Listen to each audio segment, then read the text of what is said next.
Hi hello வணக்கம். இது உங்கள் சிவி ஜோன். எல்லாரும் எப்படி இருக்கீங்க? இப்போ பார்த்தீங்கன்னா ஒரு ஷாக்கிங்கான விஷயம் வந்து ரொம்ப வைரலாக போயிட்டுருக்கு.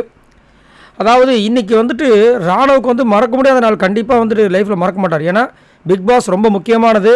ஆனால் பிக் பாஸ் விட்டு வெளியே போகிறான்ற விஷயங்கள் இப்போ கேள்விக்குறியாக இருக்குது. ரெண்டாவது, அவருடைய அப்பாவோட பிறந்தநாள், அதை வந்து அவரும் தனியாக கேமரா முன்னாடி பதிவு பண்ணியிருப்பார். அதுக்கப்புறம் ஹவுஸ்மேட்ஸ் கிட்ட அந்த விஷயத்த சொல்லி அவருங்க அப்பா யாருன்ற விஷயங்களை சொல்லி அவங்க அப்பா கரையத்தில் வந்து பயங்கரமான ஆள் போல இருக்குது. அதெல்லாம் சொல்லி ரொம்ப பூரிப்படைஞ்சு அங்கே வந்து எல்லாருக்கிட்டையும் விஸ்வாசம் வாங்கிட்டு இவர் விஸ்வாஸ் கொடுத்தாரு. அது ஒன்று. இந்த நடக்க போகிற விஷயங்கள் முன்பே இவருக்கு தெரிஞ்சிருக்கு, கனவுல வந்திருக்கு.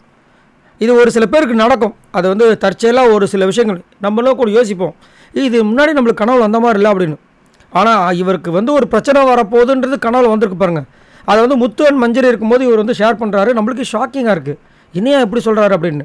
என்ன சொல்கிறாருன்னா, ஆக்சுவலாக எனக்கு ஒரு கனவு வந்துச்சு, அது எனக்கு ஒரு பிரச்சனை நடக்குது, அந்த பிரச்சனைக்காக ரஞ்சிதன் மற்றவங்க எல்லாருமே பேசுகிற மாதிரி இருக்குது, நான் ரொம்ப அப்படி பயந்துட்டேன், அப்படி டப்புன்னு அந்த பயத்தில் எழுந்திரிச்சு உக்காந்தேன் அப்படின்ற மாதிரி சொல்கிறாரு.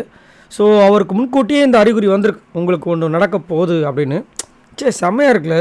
அதாவது ஆனாலும் கொஞ்சம் அவர் கேர்ஃபுல்லாக இருந்திருக்கலாமோன்ற மாதிரி இருந்துச்சு. ஒரு அறிகுறி நம்மளுக்கு எல்லாருக்குமே அது ஒரு நடக்கும். இது தெய்வ இதுவா இல்லை பாசிட்டிவாக நம்ம திங்க் பண்ணுற ஏதோ ஒரு சக்தி அது மாதிரி வரும். அதுதான் அந்த கனவு உலகம். அதில் வந்து இந்த மாதிரி வந்து உங்களுக்கு இந்த மாதிரி ஒரு விஷயம் நடக்க போகுது, அதை வந்து நீ கொஞ்சம் சேஃபாக இருந்துக்குன்ற மாதிரி ஒரு அலர்ட் வந்திருக்கு போல இருக்குது. இவர் வந்துட்டு அதை நம்ம லைவில் பார்க்கும்போது தெரியும். இன்னும் வரைக்கும் லைவில் அந்த டாஸ்க்லாம் ஸ்டார்ட் ஆகலை. ரொம்ப யாவலாக இருக்கேன். ஏன்னா ஒரு விஷயமும் வந்துருக்கு பார்த்தீங்கன்னா, ராணுவுக்கு எல்லாமே அதை கேட்க ரொம்ப வருத்தமாக இருக்குது. ஒரு பக்கம் அப்பாவோட பிறந்தநாள் அன்னைக்கு ரொம்ப விஷ் பண்ணி, நான் நல்லா இருக்கேன்ப்பா, நீ ஒன்றும் கவலைப்படாதப்பா, நான் அப்படி பண்ணுறேன் அப்படி பண்ணேன்னு சொல்லி ஒரு பக்கம் இவர் பேசின விஷயங்கள். இன்னொரு பக்கம் அவருக்கே கனவுல வந்திருக்கு பாருங்கள், இவருக்கு ஒரு பிரச்சனை வரப்போது, அதுக்கு வந்து ரஞ்சிதன் மற்ற எல்லாருமே பேசுகிற மாதிரி. இன்றைக்கி வந்து பிக் பாஸ் விட்டுட்டு வெளியே போகிறான்றது ஒரே கேள்விக்குறியாக இருக்குது. சொல்கிறதுக்கு ஒன்றும் இல்லை. சரி, நீங்கள் உங்களோட கருத்தை சொல்லுங்கள்.